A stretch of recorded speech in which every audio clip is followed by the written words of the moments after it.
Na minha visão, existe uma série de livros que pelo menos me ajudou a encaixar as coisas. Mas o ensinamento de Samuel Aonvel é tão profundo que um livro só, você só vai sair dali e continuar a vida que você quer, se você quiser mesmo. Ele entrega todas as chaves e fala de forma escancarada. Entende? Então, 22 figuras do tarô que estão associados às 22 letras do alfabeto hebraico. O alfabeto hebraico, por sua vez, ele não foi feito de forma aleatória, ele está vinculado às constelações, às estrelas, que já trazem informações daquilo que o universo propôs para nós, que somos deuses em ação, precisamos despertar isso, e faz um paralelo com os 22 capítulos do Apocalipse. Apocalipse não significa fim do mundo, mas significa a queda do véu.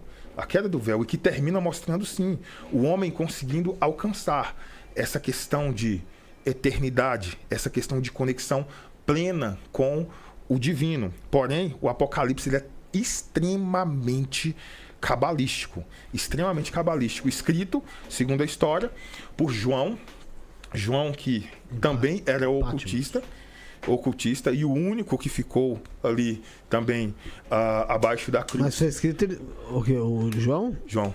Ah, sim, João. Tá. Apóstolo João. Então ele escreveu, leia o Evangelho de João. Evangelho de João, só o Evangelho. Digamos que nunca ouviu nenhum pastor falar nada. Nunca ouviu nada. Pega só aquele Evangelho de João e lê ele. Ele é extremamente gnóstico. Eu não sei como é que ele foi aceito nos concílios, porque ele é extremamente profundo, extremamente pesado. Leia ele, depois leia o Evangelho secreto de João, que não é autorizado, são apócrifos, mais antigos do que Mateus, Marcos, Lucas e João. E leia também Evangelho conforme escreveu São Tomé, o Dídimo, que é mais antigo que Mateus, Marcos e João, e a igreja utilizava esse evangelho, era dito, e ele foi encontrado em 1975, lá em Nag Hammadi, no Alto Egito, em cavernas e tal, juntamente com outros, e datado como real, muito, muito antigo mesmo, mais antigo do que os convencionais. E há uma passagem muito interessante, que está em 2 Coríntios, se eu não me engano, capítulo 2, verso 9. Se eu não me engano, é essa passagem.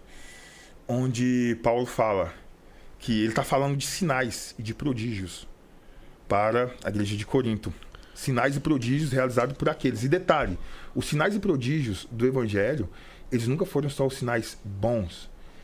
De fato, Jesus ensinou de forma simbólica a ciência do bem e do mal, de construção e de destruição. Entendeu? E que depois, nos apócrifos, foi apresentar de forma mais profunda. Mas se pegasse apenas ali os evangelhos autorizados, você já vê isso com muita naturalidade. Paulo, por exemplo, já fez uma pessoa ficar cega. Pedro já matou Ananias e Safira. Entendeu? Ali, Atos capítulo 5. Então, havia uma energia que só com o verbo... Davi mesmo. Isso, você conseguia realizar o bem e o mal. Então, ali ele fala, nessa passagem, Paulo fala, aquilo que o olho não viu, aquilo que não subiu ao coração humano, coração é porque coloca a mente como coração, aquilo que o ser humano não conseguiu mensurar é o que Deus tem preparado para vocês. Eles colocam isso. Só que ele coloca assim como estava escrito, assim como está escrito. Isso foi uma dúvida que me matou por muito tempo, porque eu estudei a teologia lá, tal, com os obreiros da igreja, tal, tudo. Estudei a Bíblia de ponta a ponta por mais de 20 anos e eu não encontrava essa passagem. Está escrito onde? Porque você tem que fazer uma referência de algo. Está escrito onde? E meu pai deixou como legado para mim também os evangelhos apócrifos. E um belo dia, estudando, eu comecei a estudar o de São Tomé o Dídimo e já comecei a me impressionar, a me arrepiar logo nas primeiras escritas, porque eu já estava muito aprofundado nessa questão de a pedra filosofal, a questão da imortalidade do ser, a questão de você quebrar a roda de Sansara, a questão de fato de você conseguir ser um mestre ascenso, entendeu? Pô, de volta, aí você vai viver essa vida, vai voltar sequelado de novo. E quando eu estava estudando profundamente, eu comecei a ler o Evangelho de São Tomé o Dídimo e já começou.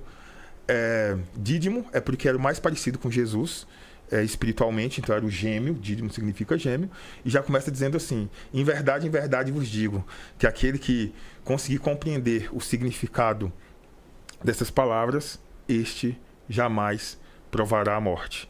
Versículo 1. Versículo 2 ele diz: os mestres dizem que o reino está no céu, descartem eles. Se disserem que está no mar, também descartem. Porque se estiver no céu, os pássaros estão mais próximos do que vocês. E se estiver no mar, então os peixes estão mais próximos do que vocês. O reino está dentro e fora de vocês. E aquele que descobrir isso, aquele que perceber isso, se tornará uma única coisa com Deus. E o todo estará à sua disposição. Falei, caralho! Que Magnífico, nível de né? conhecimento, que nível! E era usado pela igreja. E lembrando que a igreja foi oficializada como no ano 325 Sim. depois de Cristo. Então, a galera usava Constantino.